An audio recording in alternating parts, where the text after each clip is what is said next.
అందరికీ good evening అండి. అందరికీ నారీ నారీ నడుమ మురారి సినిమాని ఇంత పెద్ద సక్సెస్ చేసిన తెలుగు ప్రేక్షకులందరికీ ముందుగా చాలా చాలా థ్యాంక్స్. అలాగే ఈ అద్భుతమైన ఈవినింగ్ని టీంతో పంచుకోవడానికి వచ్చిన మీడియా మిత్రులకి అందరికీ కూడా వెరీ వెరీ గుడ్ ఈవినింగ్. ఎక్కడి నుంచి మొదలెట్టాలని చాలాసేపు అయిపోయింది వచ్చి, మీకు కూడా లేట్ అయిపోయినట్టుంది. సో త్వరగానే మూసేద్దాం. ఈ సాయి అబ్బరాజు సాయి అబ్బరాజు డైరెక్టర్ కాబట్టి అక్కడి నుంచి మొదలు పెడతాం. సాయి అబ్బరాజు షూటింగ్ అంటే మేము సామజోర్గమన 45 days 50 days షూట్ చేసాం.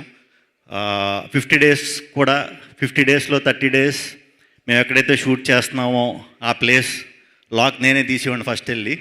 మిగతా రోజులు సాయిగడ్ తెరిచేవాడు అనమాట. అంత ఎర్లీగా వచ్చేస్తాం. సో సాయిగడ్ పిలిచాడు కదా అని చెప్పి వాళ్ళు కూడా అందరికంటే ముందు వచ్చేసాను. సో చాలాసేపటి నుంచి కూర్చుని లైట్ల ముందు కొంచెం నాకు ఏమన్నా తడబడితే క్షమించండి. సాయి ఈ సినిమా సంక్రాంతికి వస్తుంది అన్న వెంటనే మామూలు టెన్షన్ రాలేదండి. ముందు నారీ నారీ అనే ఈ టైటిల్ పెడతానంటే అది మన బాలయ్య బాబు గారి 50th ఫిల్మ్ అనుకోండి, if I'm not wrong. Classic film అది.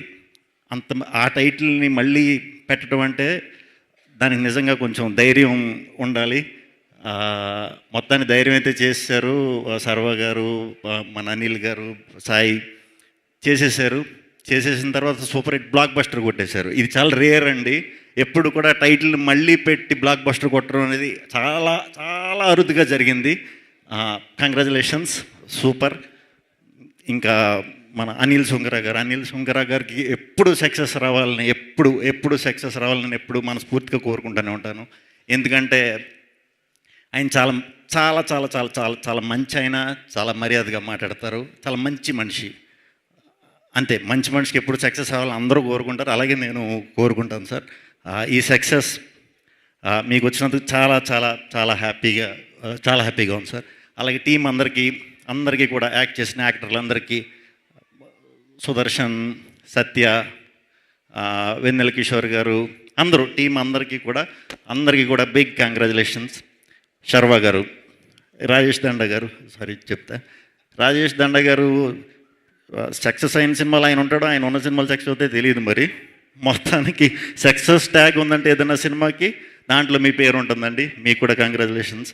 అలాగే తేజ గారు, మన అసోసియేషన్, గ్రే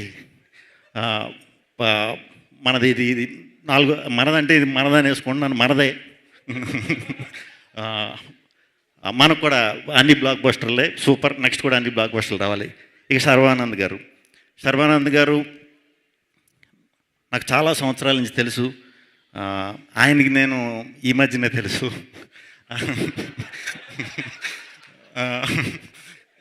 ఆయన ఎప్పుడు కూడా అంటే నేను సినిమాల్లోకి రాకముందు కూడా ఫ్రెండ్ సర్కిల్తో ఉన్నప్పుడు కలిసినప్పుడు చాలా బాగా మాట్లాడేవారు, చాలా పద్ధతిగా మాట్లాడేవారు, చాలా మంచిగా ఉండేవారు.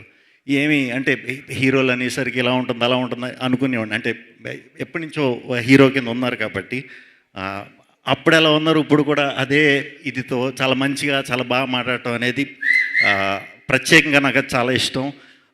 ఎప్పుడు మీ సినిమా నిజంగా సక్సెస్ కొట్టినా కూడా అంటే ఈయన స్టార్టింగ్ చాలా మంచి డిఫరెంట్ కథలు చేసేవారు, ఇంట్రెస్టింగ్ కాన్సెప్ట్లు చెప్పేవారు. తర్వాత కమర్షియల్ సినిమాలు చేసినా కూడా, పెద్ద సినిమాలు చేసినా కూడా దాంట్లో కూడా ఏదో ఒక డిఫరెంట్ పాయింట్ ఉంటే కానీ ఎప్పుడు అటెంప్ట్ చేయరు. అది చాలా ఇష్టం అండి నాకు. ఇప్పటికీ కూడా మీ సినిమాలు ఇప్పటికీ చూస్తూ ఉంటా. మీ చేసిన సినిమాల్లోంచి ఏమన్నా పర్ఫార్మెన్స్లో కానీ దీంట్లోంచి కానీ ఏమన్నా లేపేసి కాపీ కొట్టి చేద్దామంటే కుదరదు. ఏంటో మీ ఒక్కరి సినిమాలే. ఫన్ అయితే ఫన్, ఇంటెన్స్ రోల్ అయితే ఇంటెన్స్, అన్నీ కూడా ఎమోషన్స్, ఎస్పెషల్లీ ఎమోషన్స్. కంగ్రాచులేషన్స్ అండి. మీరు ప్రతి సంవత్సరం పండగకి రావాలి. తెలుగు సినిమాకి మంచి ఆరంభం ఇవ్వాలి. ఎందుకంటే మీది హిట్ అయితే అందరి సినిమాలు హిట్ అయిపోతున్నాయి. సో ప్రతి సంవత్సరం రావాలి. ఒక గుడ్ స్టార్ట్ ప్రతి జనవరిలో మీరు ఇవ్వాలని మనస్ఫూర్తిగా కోరుకుంటున్నాను. ఆయన సినిమా ఉన్నప్పుడు నాతో వర్క్ చేసే ప్రొడ్యూసర్లు చూడండి మరి హిట్లు అవుతున్నాయంట. ఇంకా భానునందు రైటింగ్ అంటే నాకు చాలా ఇష్టం. వాళ్ళ కథలు చాలా చాలా బాగుంటాయి. మంచిగా నవ్వుకుంటాం, మనం అన్నీ మర్చిపోయి ఒక 2 గంటలు హ్యాపీగా నవ్వుకునే కథలే వాళ్ళు రాస్తారు. అండ్ నాకు ఒకటే నచ్చింది ఏంటంటే వాళ్ళ సినిమాల్లో క్లైమాక్స్ నచ్చదురా. మీ మీ క్లైమాక్స్ నాకు నచ్చవు, ఎందుకంటే సినిమా అయిపోతుంది కాబట్టి నాకు క్లైమాక్స్ నచ్చవు. సో సో ఎక్కడో చోట అవ్వాలి కాబట్టి సినిమా మళ్ళీ రొటీన్ లైఫ్లోకి వెళ్ళిపోతాం సినిమా అయిపోయాక. అలా ఒక 2 గంటలు మర్చిపోయి ఎలాగా చేయగలిగే రైటర్స్ మన తెలుగులో ఇప్పుడు భాను నందు అండి. ఇంకా చాలా మంచి ఫ్యూచర్ ఉంది, మంచి మంచి కథలు రాయాలి, మంచిగా అందరినీ నవ్వించాలని మనస్ఫూర్తిగా కోరుకుంటున్నాను. థ్యాంక్ యూ అండి. ఇక్కడికి విచ్చేసిన అందరికీ కూడా థ్యాంక్ యూ. మంజుష గారు మీకు కూడా థ్యాంక్ యూ. శ్రీ విష్ణు గారు. సినిమాలో మీరు చివరిలో వచ్చినప్పటికీ ఈవెంట్కి